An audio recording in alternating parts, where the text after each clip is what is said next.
Who is David Goggins and why is his story so inspiring?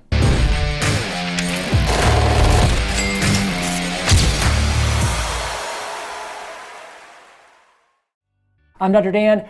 I teach the power of storytelling and how it influences the human brain to believe and behave differently. And in this video, I'm gonna break down the origin story of David Goggins. If you haven't heard of him, you will now. Most of you have. He's one of the most inspiring humans on this planet. And the reason why he's most inspiring is because we relate to his story. If you study the power of story, the reason why you tell your story is so that you can help others feel understood. It positions you to be the primary candidate to solve their problems. Whatever you're selling, what products you have, what offers you have, they will want them more because of the trust you gain through your story. There is no other form of communication on planet Earth that can influence somebody like a story can. And so what I want to do is break down David Goggins' story so that you can see the critical parts that make it what it is and how you can do the same. My idea to become a Navy SEAL was me on my couch at 297 pounds with a box of mini donuts and a chocolate milkshake. It wasn't like it was like some eureka moment. Over a period of time of just living in my own head, I got sick of being haunted by being nobody. So first off, that's all of us. Haunted in my head to being a nobody. That's so powerful because the first thing I teach in storytelling is you have to have a polarity in your message. When your message starts off with this upbringing that describes you were just like them, it changes the game. It helps you be more relatable. It says, I was just like you. It puts you in their shoes. And so David has achieved a lot, but the story becomes so much more compelling when you realize not only was he just like you, he was probably worse than you. You probably weren't 150 pounds overweight or 120 pounds overweight or 100 pounds overweight, addicted to donuts and milkshakes, but he was. And if that was him and he came out of it, so can you. This is what your story will bring up. So we start with this upbringing and we create polarity. We create such an extreme opposite so that they can see we're just like them. I was in the Air Force for about 4 years, and my big thing was I wanted to be Air Force pararescueman, some of the best medics on the planet Earth. As I got in the program, I started realizing that they had this thing called water confidence. Basically, they make you very uncomfortable underwater. So I realized at that point in time that I hated being underwater. I hated holding my breath. For 6 weeks, I hung in the program. I didn't sleep at all for fear of going back to the pool, for fear of drowning in my head. About 6 weeks in, we have this physical, and they realized I have sickle cell trait. Back in the day, I used to lie about whatever made me feel insecure. On my official paperwork out of pararescue training, it has David Goggins left on a medical. But the truth of the matter is, I left because I quit. We can all relate because we've all quit something, whether it be outwardly or inwardly. We've quit on ourselves or we've quit something like he did. It makes the story that much more compelling because he relates with us. And if you've ever watched him do this live time, he goes into this even more extensive and all the self-doubt. We'll see it, it'll even come up even more here. I had to find a different job in the Air Force. In 4 years being in the Air Force, I gained 125 pounds. I get out of the Air Force and I'm working for a job spraying for cockroaches. 40 restaurants I was in charge of. I go in there at nighttime and I spray. I would stop at Steak and Shake, get a large chocolate milkshake. I would go across the street to 7-Eleven, get a box of mini donuts. On the way home, I'd be popping donuts like Tic Tacs. I would get home, turn the TV on. This is my routine. Start taking a shower and listen to the TV as I'm showering. This particular day, I started hearing Navy SEALs, toughest training. And I was hearing it cut out between the water hitting my ears. So I came out of the shower. At the end of the show, this commanding officer gives a speech. He says, we live in a society where mediocrity is often rewarded. These 22 men detest mediocrity. I invented this thing called the... So every story has a test.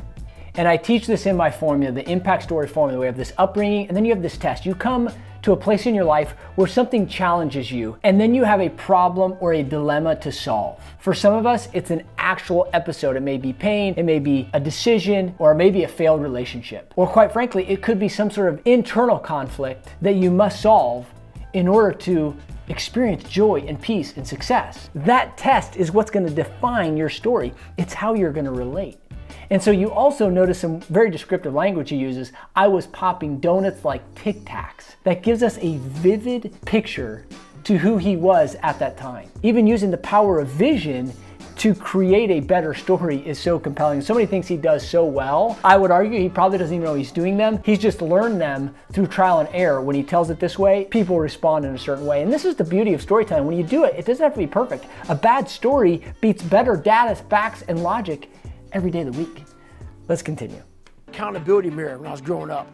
And I got a chance to go into that mirror and look at myself and call myself out. I'm afraid of this, I'm afraid of that. Being raw and real about who I am and about what I'm hiding from. And so to overcome all this, my bright idea was to try to become the one thing I was afraid of, a Navy SEAL. That day, I started calling recruiters up. And for 2 weeks, this happened. This recruiter laughed at me, that recruiter laughed at me, this recruiter said, there's no way. And every time I heard a no, I said, no, it's not meant to be. So I get back in my car and start driving back to work. And after I'd be at work for a few hours, man, I said, man, you can't give up that easy. So I finally said, this is my last call I'm gonna make. He was real busy. He said, just come on in.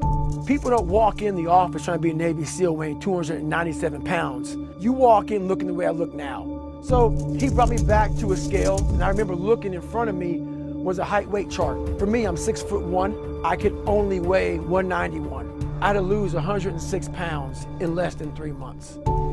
So I went on this crazy routine and eating hardly nothing. And in less than 3 months, I lost 106 pounds. The third part of the formula to create a great story is that you had a search. When you had this upbringing, then you had this test, then you had a search. And in this search, what's so critical is the struggle. To define the struggle and to emphasize the emotion of it, the doubt, the uncertainty, the skepticism, the internal dialogue of whether or not you can do it. Because that's what people resonate with most. When you hear him go back to work in an afternoon saying, don't go out this easy, don't let yourself off the hook, go harder, you're better than this. This is this internal dialogue he's having. This is so important in a story because this is the part that people relate to. This is the internal conflict that we have, this self-doubt, this loneliness that leads to being scared and feeling alone and isolated and ill-equipped. That's the part of your story that relates most with humans. This is what we've seen in laboratories. In fact, Paul Zak did research out of Claremont University in California showing that when there's distress and doubt in a story, it increases oxytocin, which is the empathy hormone, which is the trust hormone. And when your story increases oxytocin, the people listening bond to you, which then they showed it directly correlated with the amount of money they were willing to spend or donate as the empathy and oxytocin increases. What David does here so well is he has us all feeling exactly how he's feeling because we've all had episodes in our own life where we had that doubt and there's more in the tank. We can do more, commit more, and make it happen. And so, man, the story, we could stop there, but it keeps going. Let's continue. I'm the only person in Navy SEAL history to be in 3 Hell Weeks in 1 year. Hell Week is 130 hours of continuous training.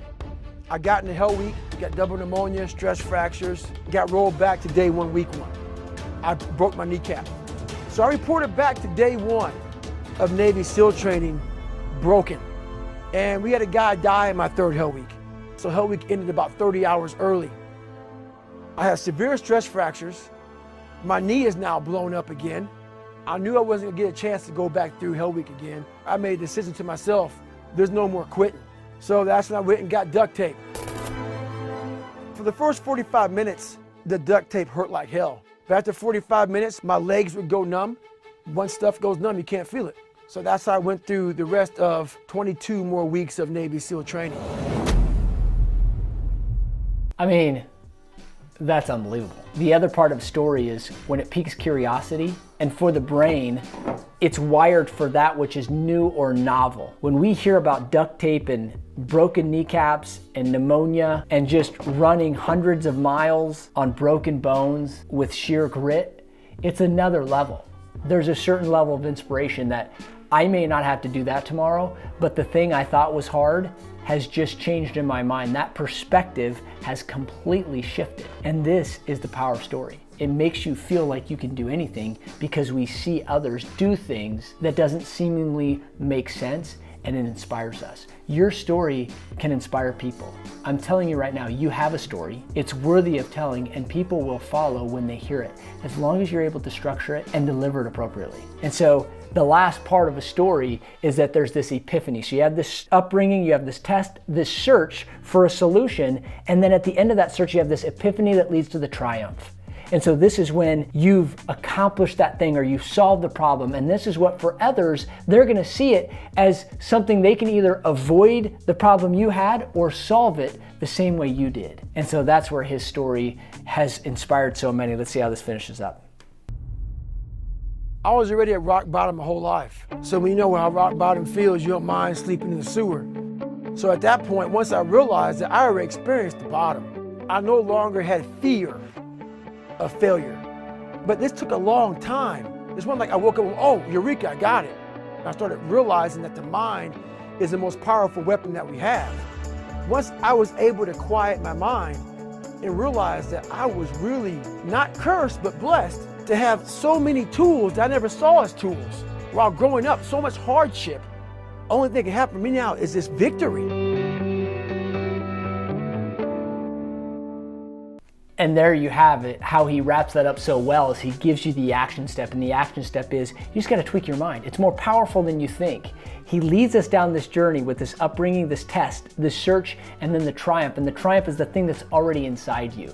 I've experienced this in my own business. You have the capability to experience that you can move people into action, to believe and behave differently with the power of your story. I'll tell you this, you have one, it's worthy of telling, and when you tell it appropriately, people will respond. Just like David, who's inspired so many people, and he's built an entire business and model around it, and rightfully so, because he's helped so many people, and you can too.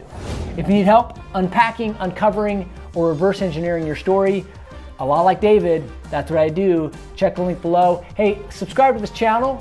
There's gonna be more where this came from, and we'll break down more of stories like David. In the meantime, go check him out more. Dr. Dan, I'm out.